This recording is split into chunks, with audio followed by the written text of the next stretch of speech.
গত 6 মাসে এখন পর্যন্ত আমরা দেখছি না, বরঞ্চ পুরানো রাজনৈতিক বৈশিষ্ট্য, পুরানো রাজনীতির চালচলন, পেশি শক্তি, আধিপত্য, হামলা, দখল, চাঁদাবাজি, পুরানো রাজনৈতিক ব্যবস্থাই গত 6 মাসে ফিরে এসেছে। এই পুরানো ব্যবস্থা যদি ফিরে আসে এবং পুরানো ধারায় যদি দেশ চলে, তাহলে এত মানুষ কেন জীবন দিয়েছে? তাহলে এই জীবন দেওয়ার সার্থকতা কোথায়? আমাদের সিনিয়র সহসভাপতি ফারুক ভাই যেটা বলেছে, তাহলে কি আমরা আবার আরেকটা সরকার আসবে তাদের বিরুদ্ধে আন্দোলন করব? না।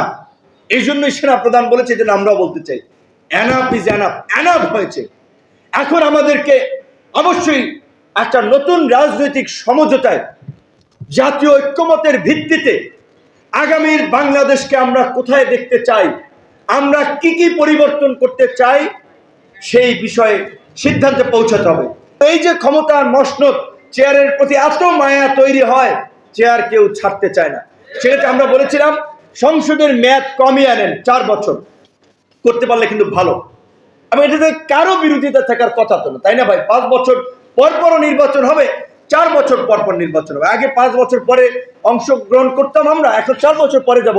আমরা 4 বছরের প্রশ্নে আমরা মতামত দিয়েছি। আমরা মনে করি বাংলাদেশের গত 6 মাসের যে রাজনৈতিক চরিত্র আমরা দেখতে পেয়েছি, সেখানে অবশ্যই রাজনীতিতে ভারসাম্য প্রতিষ্ঠা করার জন্য অবশ্যই কোনো একক দলের কর্তৃত্ব সংসদে যদি চলে, এইটা ওই পুরানো পথেই যাবে।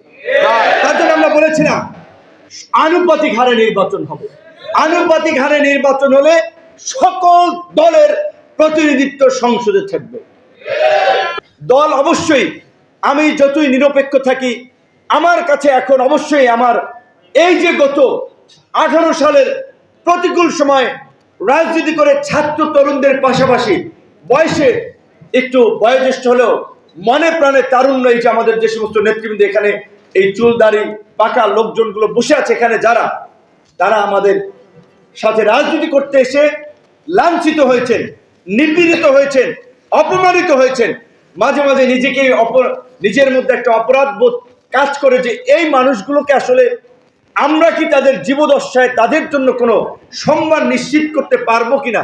ওনারা তো অনেক আশা আকাঙ্ক্ষা নিয়ে আমাদের সাথে রাজনীতিতে যুক্ত হয়েছিল, যে আমরা ওনাদের জন্য কি করতে পারবো। ইয়ং যারা আছে তারা না হয় আরো 20-25 বছর বাঁচবে।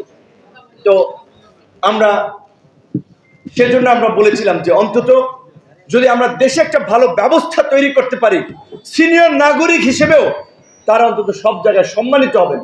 কিন্তু গত 6 মাসে আমরা যে রাষ্ট্র সংস্কারের ফেনা তুলে ফেলছে মুখে, তার কোনো বাস্তব চিত্র বাস্তবায়ন গত 6 মাসে এখন পর্যন্ত আমরা দেখছি না।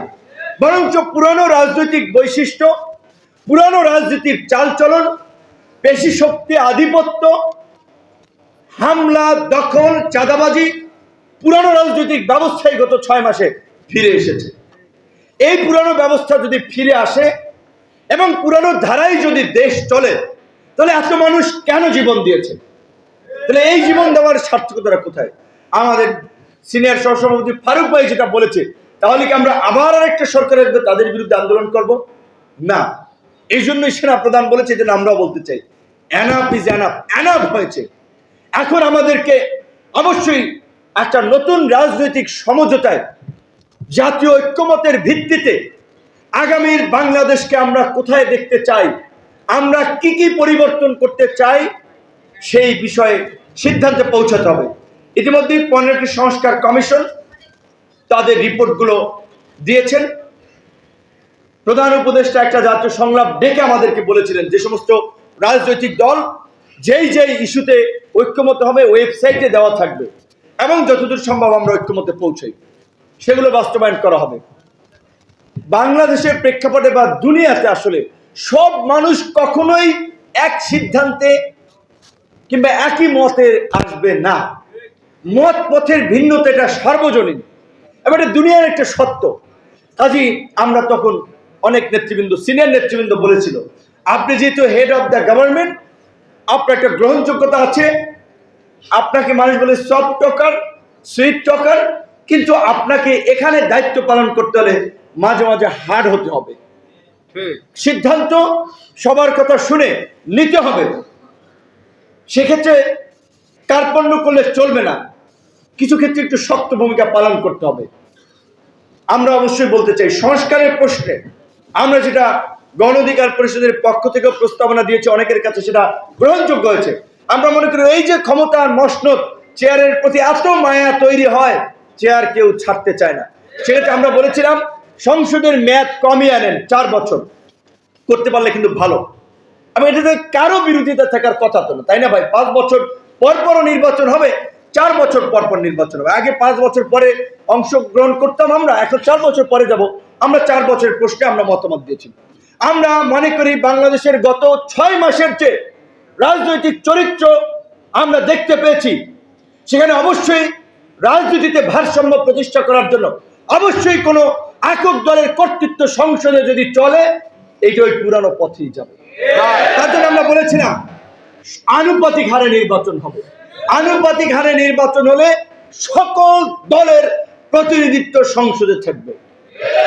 আমরা বলছি অবশ্যই গণ অধিকার পরিষদ কিন্তু এখন পর্যন্ত কোন রাজনৈতিক দলে বা দলের সাথে জোট করে না, নির্বাচনী কোনো জোট করে না। আমরা যদি 10% ভোট পাই, তাহলে 400 আসন হইলে 40 জন আপনাদের দলের প্রতিনিধিত্ব থাকবে। অন্যান্য দল, কোন দল 1% ভোট পেলেও বিদ্যমান 300 আসন হলে তার 3 জন সংসদ সদস্য দলের প্রতিনিধিত্ব থাকবে, এবং যদি আপনার 400 হয় তাহলে 4 জন সংসদ সদস্য থাকবে। বাংলাদেশের নিবন্ধিত রাজনৈতিক যে সমস্ত মেইন স্ট্রিম দল, অন্তত 8 থেকে 10টা দল আছে, যদিও কাগজে কলমে নিবন্ধিত দল বোধহয় 50টার উপরে, কিন্তু এগুলোই বিভিন্ন গোয়েন্দা সংস্থা বিভিন্নভাবে দেওয়া হয়েছিল। কাগজপত্র যাচাই বাছাই শর্ত পূরণ করলে 8 থেকে 10টা দলের বেশি দল শর্ত পূরণ করবে না। সেই 8 থেকে 10টা দল, এমন কোন দল নাই যে 2-4% ভোট না পাবে। কাজেই আমরা মনে করি যে সব রাজনৈতিক দলই এর সাথে একমত হবে।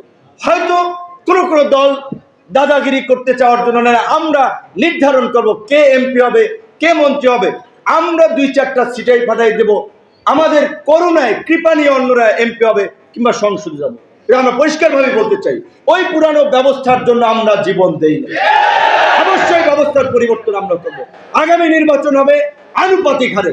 সেই দাবিতে প্রয়োজনে যদি আবার আমাদেরকে রাস্তায় নামতে হয়, অবশ্যই আমরা অন্যান্য যে সমস্ত দল এই দাবির পক্ষে একমত, তাদেরকে নিয়ে আমরা রাজপথে নামব। বাংলাদেশের ইতিহাসে এখানে যেটা বলেছে, আমাদের অনেক ভাইরা দাড়ি চুল পাকা অনেক সিনিয়র মানুষ আছেন। 53 বছর ইতিহাসে যত স্থানীয় সরকার নির্বাচন হয়েছে, এমন কোন নির্বাচন নাই যেই নির্বাচনে ক্ষমতাসীন দলের প্রভাব ছিল না।